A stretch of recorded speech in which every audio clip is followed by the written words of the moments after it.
혹시 주변에서 예수님 믿는다 이런 이야기 들어보셨을 때, 그게 정확히 뭘까?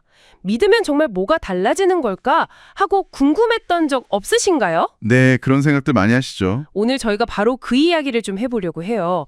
특히 신앙을 이제 막 시작하셨거나 아니면 뭐랄까 작은 모임 같은 데서 편하게 이야기 나눌 내용을 찾으시는 분들께 도움이 될 것 같아요. 네, 좋습니다. 저희가 예수님 믿음의 축복이라는 자료를 가지고 왔는데 이걸 보면서 핵심만 좀 쉽게 명쾌하게 풀어보겠습니다. 자, 한번 시작해 볼까요? 네, 자료를 보면요. 예수님을 믿을 때 가장 먼저 나오는 이야기가 바로 구원이더라고요.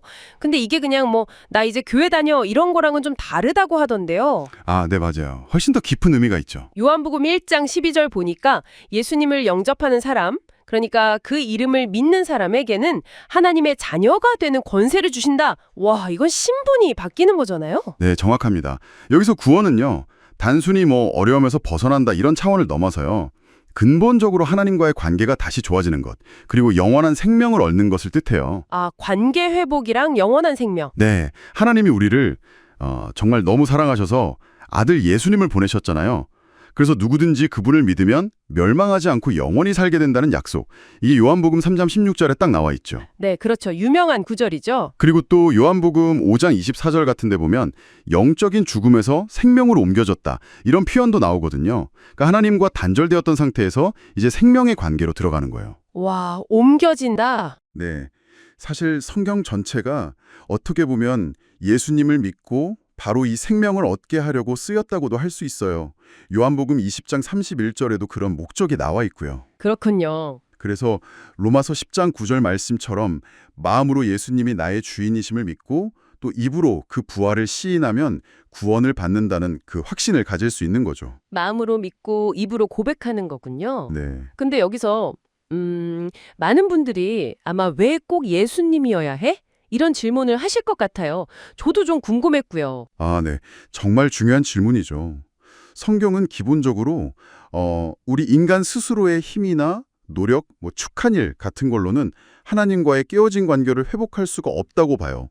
그리고 죄 문제도 해결할 수 없고요. 여기서 죄라는 게 그냥 법 어기는 거랑은 좀 다른 거죠. 그렇죠. 그보다 더 근본적인 문제. 그러니까 하나님과 딱 분리된 그 상태 자체를 말하는 거거든요. 그래서 하나님께서 직접 길을 열어주셔야만 했는데 그 유일한 길이 바로 그리스도이신 예수님이다. 이렇게 설명하는 겁니다. 하나님이 직접 여신 길이 예수님이다. 네. 그래서 구원을 받으면 단순히 죄 용서 받는 것뿐만 아니라 하나님과 다시 만날 수 있게 되고 또 우리를 막 묶고 있던 그 죄의 힘에서 자유로워지고 우리를 속이는 그런 나쁜 영적인 세력으로부터 보호받는 하나님의 자료 신분이 되는 거예요. 와, 여러 가지가 다 포함되어 있네요. 네. 그리스도는 바로 이 세 가지 근본 문제, 하나님 떠난 문제, 죄 문제, 그리고 사탄의 문제, 이걸 해결하러 오신 분이라는 거죠. 아하, 그래서 그리스도께 세 가지 직분이 있다고 하는 거군요. 그 하나님 만나는 길을 여신 참 선지자, 맞죠? 네, 맞아요. 요한복음 14장 6절. 그리고 죄 문제를 해결하신 참 제사장, 네, 로마서 5장 8절. 그리고 우리를 지키시는 참 왕. 그렇죠. 요한일서 3장 8절, 그 사탄의 일을 멸하신 왕. 네네. 이렇게 보니까 예수님이 하신 일이 좀 더 명확하게 딱 잡히는 것 같아요. 네, 맞습니다. 예수님이 십자가에서 돌아가시고 다시 살아나신 그 사건이 바로 이 세 가지 역할을 완전히 이루신 거죠. 근데 여기서 진짜 중요한 포인트는 이 모든 구원이 우리의 어떤 노력이나 자격으로 얻어지는 게 아니라는 거예요. 노력이 아니다. 네, 이건 전적인 선물입니다. 에베소서 2장 8절 9절 보면 딱 나오죠. 은혜로 믿음으로 말미암아 구원을 받았다. 이건 너희에게서 난 게 아니라 하나님의 선물이다. 자랑할 게 없다는 거죠. 와, 선물이군요. 내가 뭘 잘해서가 아니라. 네, 그냥 예수님이 그리스도이심을 믿을 때 주어지는 거예요. 세상 방식과는 참 다르죠. 이게 정말 놀라운 소식인 거고요. 그렇네요. 구원이 선물이라는 거 참 와닿네요. 그럼 이 선물을 받으면, 그러니까 하나님의 자녀가 되면 구체적으로 삶에서 어떤 뭐랄까 어떤 변화를 실제로 경험하게 되나요? 네, 여러 가지 영적인 축복들이 약속되어 있어요. 이걸 좀 나눠보면 우리 안에서 일어나는 변화, 하나님과의 관계 변화, 그리고 세상을 살아갈 힘, 이렇게 볼 수 있을 것 같아요. 오, 세 가지로요? 네, 먼저 내 안의 변화는 하나님의 영이신 성령님이 우리 안에 직접 오셔서 영원히 함께 하신다는 거예요. 고린도전서 3장 16절이요. 그러니까 절대 혼자가 아니라는 거죠. 와, 내 안에 성령님이 계신다고요? 늘 함께. 네, 영원히요. 그 자체로도 엄청난 위로와 힘이 되죠. 네, 정말 든든하겠는데요? 또 어떤 변화가 있나요? 그 성령님이 우리 삶을 인도해 주시고 또 가르쳐 주신다고 해요. 요한복음 14장 26절, 그리고 세상이 줄 수 없는 진짜 평안함, 그걸 주신다고 약속하셨어요. 평안함이요. 네. 요한복음 14장 27절. 그리고 하나님과의 관계에서는 이제 자녀가 됐으니까 아버지께 직접 기도하고 응답받을 수 있는 특권이 생기는 거죠. 기도 응답이요? 와, 네. 요한복음 16장 24절 보면 구하면 받을 거라고, 그래서 기쁨이 충만할 거라고 하시거든요. 하나님이랑 직접 소통할 수 있게 되는 거네요. 정말 특별한 관계인데요. 그렇죠. 그리고 이제 세상을 살아갈 힘인데요.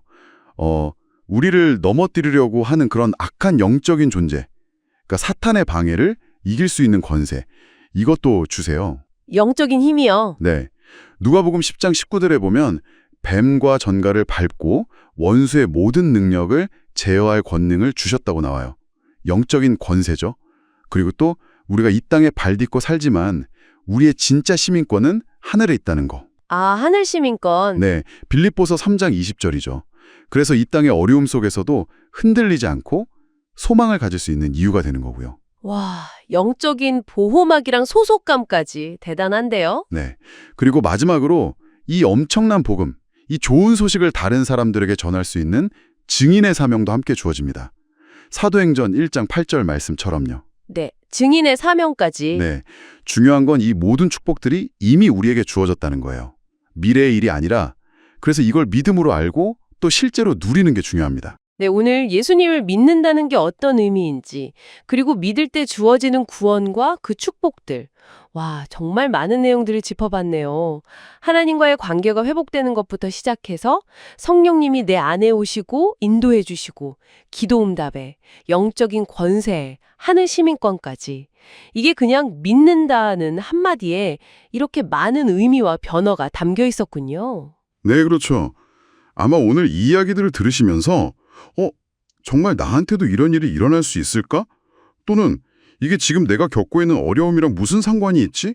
뭐 이런 생각들을 하실 수도 있을 것 같아요. 네, 그럴 수 있겠네요. 오늘 나눈 내용들을 한번 찬찬히 다시 생각해 보시면서 이 믿음이 여러분 각자의 삶에 어떤 의미를 더해줄 수 있을지, 어떤 변화를 가져올 수 있을지 한번 조용히 굽씹어보는 시간을 가져보시면 어떨까? 그렇게 제안드리고 싶네요.